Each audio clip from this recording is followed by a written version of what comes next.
the unfortunate coincidence of a long duration snowpack that stayed on the ground quite a while into the spring.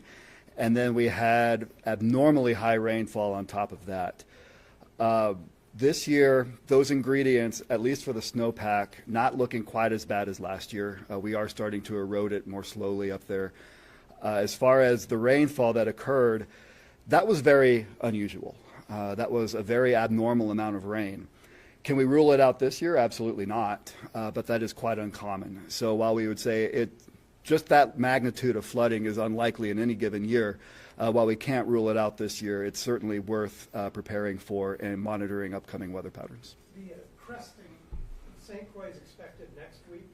Is that also true of the Mississippi in St. Paul? Correct. Where's the Red River fit in? Are they behind this kind of a little bit? And when might we get a crest in Fargo Hornet? Yeah, so the Red River Basin is quite a bit more slow, as you saw with the maps. There's still snow. Parts of the river are still frozen. And so it's just the upper part of the Red River of the North right now that's starting to see that response. So that's going to be going on for the next several weeks, maybe even a month or more up there. And that's highly going to be dependent on future rainfall as well. So that makes it even harder to predict. Do you even have a crest prediction for the Red River up there or not? At this point, no. Not yet, yeah. But it's weeks out. It's weeks out. In a historical context, how does that fit in, with specifically the Red River? I mean, is this something that we don't normally see that much snowpack this late in the year and have that difficulty predicting it? It's definitely, and let me introduce my colleague Steve Bowen here. He's at the River Forecast Center, co-located with us at the National Weather Center. So Steve, you might be better suited to answer that question. Yes, I'm Steve Bowen, the hydrologist in charge at the National Weather Service River Forecast Center here, co-located in Chanhassen with the Weather Office. My office forecasts the rivers across the upper Midwest from the Hudson Bay drainage, which includes the Rainy River, the western Great Lakes tributaries in Michigan, Wisconsin, Minnesota, and then the whole upper Mississippi down to St. Louis. We cover parts of 9 states. And the snowpack on the Red was near historic levels this year in parts of it, a little bit thinner in the northern part, but definitely down in Fargo, very thick. We've had a fortunate melt scenario so far where it's been very dry, but spring does typically bring rain, and since that peak will likely be a week or more out, especially in the southern part, and then possibly 2 to 3 weeks in the northern part, we're very susceptible to additional rainfall. So that's really the point here. And we're right, even with a dry melt, so no rain, we're looking at the very threshold of where they have to start to do additional protective measures. Even though there's a lot of permanent protection in the communities there, it's at that threshold where they can't risk an upside event with rainfall. So they're watching it very, very closely, along with the Army Corps of Engineers out there trooping through the field in the wet and cold. So yeah, and same thing with the Rainy. Big snowpack in the Minnesota side, less so in the Canadian side than what happened last year. But last year was a severe drought going into that, and then the historic rainfall. This year we went in fairly wet in the fall. Big snowpack. What's the rain going to do to us? So but we're working very closely with Environment Canada, the National Weather Service, Environment Canada, Lake of the Woods Control Board. The lakes have been drawn down to their legal threshold limit, the low part to absorb the water, but nature has the last say.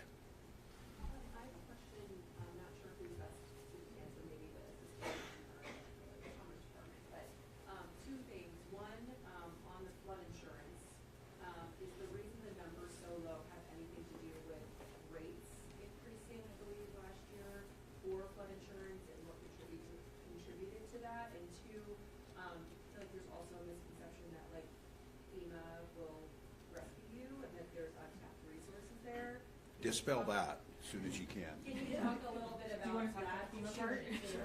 About what FEMA will cover or will not cover? I think both, excuse me, both the points that you're making are very good ones. Excuse me. Frog in my throat.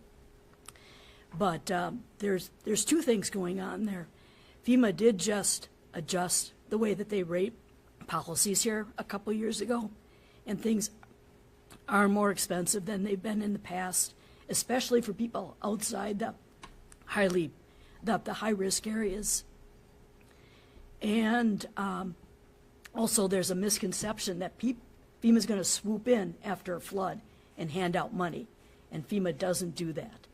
First of all, they only come and give minimal assistance to homeowners and businesses if there's been a federal declaration, and that's only a small percent of the floods that get to the level where it's a federal declaration. And then if they do give any kind of assistance in a flood, it's maybe $5,000. It's not anything to make people whole. So people do have that misconception. They should be getting flood insurance to get better coverage, but they do have that misunderstanding, thinking that FEMA's going to come in and make them whole. In the past, we've had a lot more policies in the state. A lot of the policies were outside of the high-risk areas where flood insurance was mandatory if you had a federally backed loan. And now that the prices have gone up, a lot of those folks are dropping their policies because they're not as cheap as they used to be. Is there more FEMA resources for public infrastructure if the individual disaster assistance? Yeah, when there's a major disaster, FEMA does come in and assist the local governments with like repairing roads, replacing culverts, public buildings, those kinds of things. So that there is a lot of FEMA assistance that comes at that time. And at the state level, we've set it up so that we have state declarations, which is really wonderful compared to other states. We've got great resources for our local governments, and I should let. I'm going to add on to that one. Yeah. FEMA does do a great job, but it is shockingly minimal to folks. And just to know that because it's the whole country, and you've seen what's happened in Fort Lauderdale and things, it's a very high threshold. You can have your community look like it's really hit hard in a lot of infrastructure issues, and it's hard to meet those thresholds. And so I would echo that, that they're there to provide relief. They certainly won't make you whole. And I'm interested maybe to have come up here on this issue of why Minnesota is lower. Why, your opinion, why we're lower in the adoption of this, because of any state who should understand water, it's us. And so, I mean, right?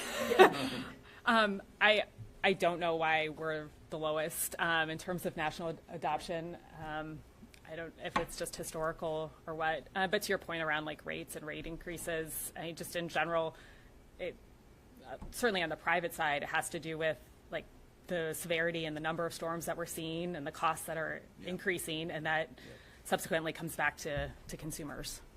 And on that point, though, a record number of billion-dollar disasters, that's kind of the story across the country, more expensive, more frequent, damaging storms. Governor, is the amount that they replenish the account, the disaster account, enough? Do they have to start adding more each year? no, it's a great question, and I'm going to echo on this. And I do think, and I want to give full credit for this. This was really, really smart. And I think, as you heard from Manager Strauss, I talked to other governors and like, this is brilliant. We don't reach those thresholds. I can issue that declaration and we can get that money out right now. It's $40 million. Like I said, I believe it'll go either today or tomorrow. I'll be able to sign that. This is the reason, again, I'll come back to it. We think it's enough. It's enough we agreed upon. I think this is why you need functioning government. We asked for this money last May with anticipations of winter and winter storms and things. This is what happens when things don't get done on time. Now, I'm really pleased that there was a sense of urgency. We're going to get this done before the end of the session. But I think one of the things that this account does is give us flexibility. We have come back and replenished it between legislative sessions to fill it in. So I think this is an appropriate way to approach it. But I think your question kind of answers itself is no. We're going to see more and more of these. We're going to see higher costs that are associated there, and we need to think that that's going to mean that our response has to be in accordance to that. Governor, on that note, your infrastructure budget had about $50 million for flood mitigation Yep. projects to prevent this on the front end. I'm curious about where things stand with that, if we might see money for mitigation. Well, and I don't say this just to be nice on this. Thank you for the question. So This is an important part of that. I was just up in Moorhead, and I want to say I worked on it as a member of Congress for 10 years, and I want to thank everybody who was involved in this nonpartisanly, many different governors, many senators, many members of the House, many local folks. The Fargo-Moorhead diversion project. We're about 4 or 5 years out from that. We still have a few things on our side to take care of. We have it in the bonding bill. I was up there viewing these things. This is the point on this. Anything we can do to harden our infrastructure, to prepare for these things, to make sure that we are, and we're going to have to think about this in all the construction we do, from how we build roads and bridges to how we think about our houses, because this is going to become more normal. So yeah, this does impact that. That's why we thought an early bonding bill has projects in there. It also has some of these grants that you heard being talked about to local communities to do this. This is the smart way to do it. Every time we know when we invest this money, it will come back to us 10 times in what we will save. It also is the anguish and the things that people have to go through. I mean, I cannot wait till that is done in Fargo-Moorhead, that the chances then significantly reduced. And that's the way we're going to have to think about all these projects. So yes, important piece.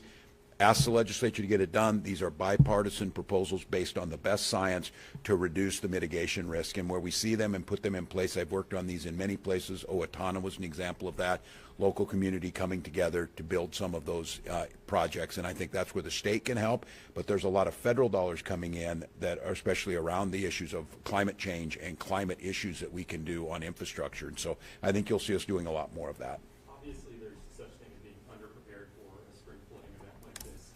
But if we were to have an abnormally dry spring, is there such thing as being overprepared, overinvested in this sort of thing? No, and this is the one that you're always trying to strike it correctly. This is if you come in with everything, was it overkill that you came with? No, this is protecting Minnesotans, and we're going to always err on the side of caution. We're always going to err on the side of preparation. The one thing I come back to on this is a much more, if you will, predictable, and I know the Weather Service folks will get angry with me on this one, weather's never, but it's what we know, what they act, they know where we are, and we're preparing for different things. This is at least one where we have a bit of certainty around what will happen if we get this much water, and this is where the flood stage will be. This is how much more preparation. And I think, as you said, just the things that the Corps of Engineers did, Colonel Wilkins was right. They pre-position things. Might not use them. They'll be happy to put them back on the trucks, move them back, put them back into storage. I just think now is the time, and I hope Minnesotans know the cadence of these briefings will be dependent on what happens with the flooding situation. But I want to be clear, these folks have been working for months on many of this. This is an ongoing preparation. That toolbox is open, and what you're seeing is just more and more of a ramping up of that. So, no, I don't think so. I think on this, my hope is that did we do too much? Did we pre-position too much? Were we too ready? That's an okay scenario, but I think you're always trying to strike it right of where you're at. We certainly don't want to over sandbag every place we can be, but we are looking at this. And I just mentioned to the folks coming in here, these maps on Crest are amazing. These are river gauges and experts, the folks, Steve and the folks that know this, the hydrologists. I was mentioning I use a dog park near the river that traditionally floods. It was bone dry, and because of what we had, like the melt-off went. But the river prediction said it was going to hit a stage where traditionally it ran water into that dog park. I was there yesterday afternoon late. The prediction said sometime last night it was going to flood. This morning at 7 o'clock it was flooded. Those are predictions that help people plan around things. It helps. That was just a real-world example. And for folks, it's not magic. It's science. It's hard work. It's planning. And they're very, very accurate with where these are at. So I think those maps you saw in going to their websites where you can see where that, if you look at that, it's by day and it's by hours of where the crest is going. And to keep following that, if you're interested, those are good places for data. So, well, thank you all for this. I want to give one last shout out to local press and tell Minnesotans, listen to your local press. As you heard say this, it goes without saying, but it is a tragic situation. Do not drive around a barrier. Stay away from those rivers. Keep the folks, the DNR folks, from having to be out there. This is a dangerous time. These rivers are going to swell. They're going to be unpredictable. And when you see a barrier on a road, we're seeing people get swept away. In these flooding situations, one of the number one things that kills people is driving through an area that has been cordoned off. So listen to your local press, listen to the news that gets out there, and as I said, we will up the cadence both if it's through press release that does it or if we're back in here again as this season unfolds. So stay safe, Minnesota. Thank you all. Thanks. Good advice. Yeah, I don't know why they don't do it. Why we don't buy. We know where it's at. Yeah. And relatively compared to insurance, it's still relatively cheap. Yeah. And I like your statistic on the fire. That is a really Like, good people one to always put it. have fire It really Yes. reframes it. Part of it's because we have done a better job of regulating and keeping people out of the areas, but it's still on the low side. We still pay. Again, another reason why we're continuing to investigate and support DOJ's investigation. Just last question. Do you have a sense that this is just the act of one individual? And even if so, wouldn't members of his chain of command also be held accountable for this lost information? Again, I don't want to speculate or get ahead of the DOJ's investigation. We need to allow that to run its course, and so I'd refer you to them. Let me go ahead and go to Gordon, and then I'll come back to Jen. Yeah, Pat, there's two questions. One, just to clarify, in DOD's efforts to change the way you do business in terms of protecting classified information, apart from the stuff that you do already, is that DOD-led or is that joint staff-led? Who's kind of directing what on that? And the second question is just hypothetically, I know you like hypotheticals, if somebody was to be charged, what would determine whether the military would charge and indict and, you know, carry out the legal process against that person or people, or DOJ?